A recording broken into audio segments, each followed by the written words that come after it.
Dress எடுக்கலான்ட்டு வந்திருக்கோம். நானே blouse piece தான் பார்த்துருக்கோம்.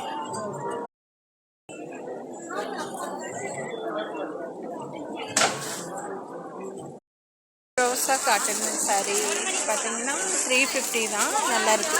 350 320 தான். சாரீ நல்லாயிருக்கு. 2 சாரீ எடுத்தோம். 550 தான் சாரீஸ் தான் எடுத்தோம். ரேட்டெல்லாம் பரவாயில்ல ஃப்ரெண்ட்ஸ், பரவாயில்ல. ரேட்டெல்லாம் கம்மியாக தான் இருக்குது. சாரீஸ் நிறையவே கம்மியான ப்ரைஸில் தான் பாருங்க ஃப்ரெண்ட்ஸ். இந்த சாரீ எல்லாமே 200 ரூபா தான். ரொம்ப அழகாக இருக்குது. ரேட்டும் பரவாயில்ல. மீஷோட